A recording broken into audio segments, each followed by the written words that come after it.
Assalamualaikum warahmatullahi wabarakatuh. Perkenalkan, nama saya Citra Puspita Ratu Keila dengan NIM akhir 108. Di sini saya akan menjelaskan tentang profesi pendampingan anak berkebutuhan khusus. Yang pertama ada peran.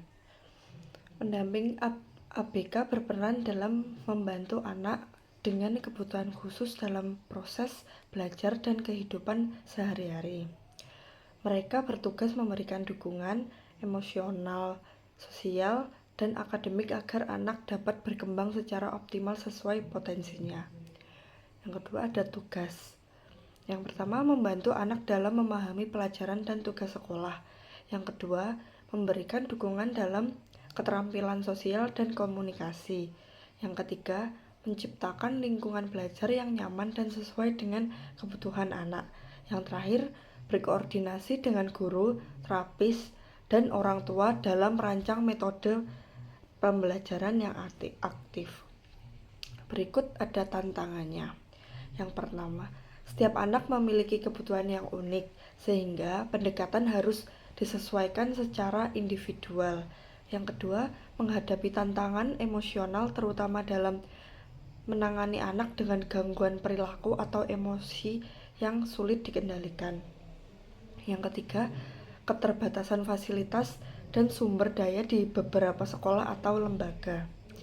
Yang terakhir, stigma sosial terhadap anak berkebutuhan khusus yang masih ada di masyarakat. Terus ada peluang di masa depan.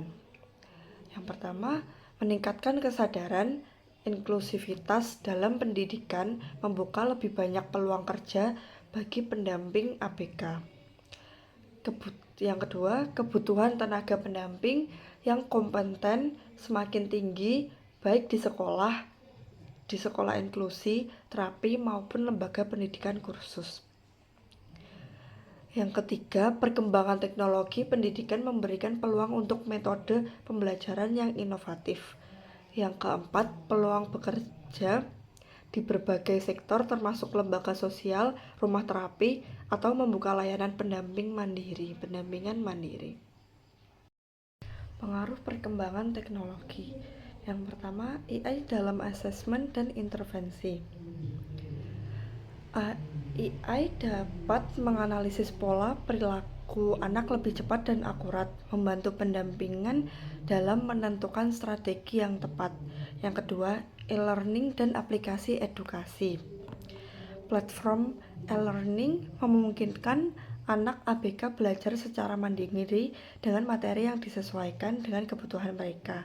Aplikasi edukasi berbasis game meningkatkan keterampilan kognitif dan motorik dengan metode yang lebih interaktif. Teknologi pembelajaran berbantuan AI memberikan rekomendasi kurikulum yang sesuai dengan kemampuan individu anak. Yang ketiga, media digital dan AR dan VR dalam pembelajaran. Video edukasi dan animasi membantu anak memahami konsep dengan cara yang lebih visual dan menarik. Sedangkan augmented reality dan virtual reality digunakan untuk menciptakan simulasi lingkungan belajar yang lebih aman dan interaktif. Misalnya, dalam melatih keterampilan sosial atau keterampilan hidup sehari-hari. Yang terakhir, otomatisasi dalam administrasi dan dokumentasi. AI dapat membantu pendampingan dalam mencatat perkembangan anak dan menyusun laporan secara otomatis. Teknologi pengenalan suara dan teks membantu dokumentasi interaksi anak secara efisien, mengurangi beban administrasi pendamping. Cara beradaptasi dengan perkembangan teknologi. Yang pertama, meningkatkan literasi teknologi. Pendamping perlu mengikuti pelatihan dan kursus tentang AI, e-learning, dan teknologi edukasi lainnya. Memahami cara menggunakan perangkat lunak dan aplikasi edukasi khusus untuk anak berkebutuhan khusus. Yang kedua, menggunakan AI dan teknologi sebagai alat pendukung bukan pengganti. AI dapat membantu dalam asesmen dan rekomendasi strategi, tetapi keputusan utama tetap harus dibuat oleh manusia, berdasarkan pemahaman emosional dan sosial anak. Yang terakhir, menerapkan pendekatan personalisasi dengan bantuan teknologi. Memanfaatkan teknologi untuk menyesuaikan materi pembelajaran sesuai dengan kemampuan dan kebutuhan unik setiap anak.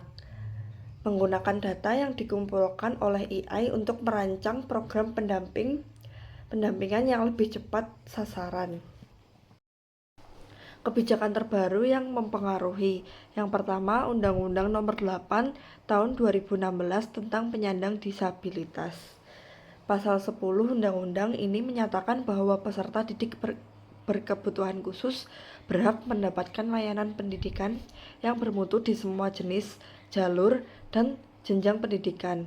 Hal ini menegaskan pentingnya peran pendidikan anak berkebutuhan khusus dalam memastikan hak tersebut terpenuhi.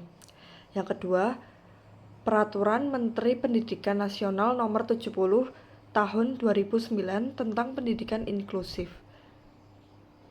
Peraturan ini mengatur bahwa setiap peserta didik yang memiliki kelainan fisik, emosional, mental, dan sosial atau memiliki potensi kecerdasan dan bakat istimewa berhak mendapatkan pendidikan inklusif. Ini memperkuat posisi pendamping ABK dalam mendukung proses pembelajaran di sekolah inklusif.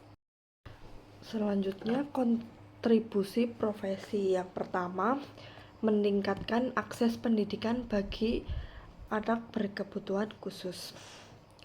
Pendamping anak berkebutuhan khusus memastikan bahwa anak-anak dengan berkebutuhan khusus mendapatkan pendidikan yang setara dan berkualitas, sehingga mencegah diskriminasi dan marginalisasi. Yang kedua, mendorong interaksi sosial yang positif. Dengan pendampingan ABK di kelas reguler, pendamping membantu anak-anak ini berinteraksi dengan teman sebaya, mengembangkan keterampilan, dan membangun hubungan yang sehat, yang pada akhirnya meningkatkan inklusi sosial. Yang terakhir, meningkatkan kesadaran masyarakat. Melalui peran mereka, pendamping ABK membantu mengedukasi masyarakat tentang pentingnya inklusi dan penerimaan terhadap individu dengan kebutuhan khusus, sehingga mengurangi stigma dan stereotip negatif. Selanjutnya, kebijakan terbaru yang mempengaruhi. Selanjutnya, pengaruh perkembangan teknologi. Profesi pendamping ABK mendukung SDG 4, pendidikan berkualitas dengan memastikan akses pendidikan inklusif. Mereka juga berkontribusi pada SDG 10, mengurangi kesenjangan, mendorong inklusi sosial dan dengan mendorong inklusi sosial dan kesetaraan bagi ABK. Selain itu, mereka membantu meningkatkan kesejahteraan emosional dan sosial, mendukung SDG 3, kehidupan sehat dan sejahtera. Peran mereka menciptakan masyarakat yang lebih inklusif dan berkelanjutan. Yang terakhir, refleksi pribadi dan rencana karir. Menjadi pendamping anak berkebutuhan khusus memerlukan pemahaman yang mendalam, pengalaman langsung, serta keterampilan komunikasi dan empati yang kuat. Mengikuti pelatihan, bergabung dengan komunitas pendidik, serta mendapatkan sertifikat dapat membantu meningkatkan kompetensi dalam bidang ini. Sekian, terima kasih. Wassalamualaikum warahmatullahi wabarakatuh.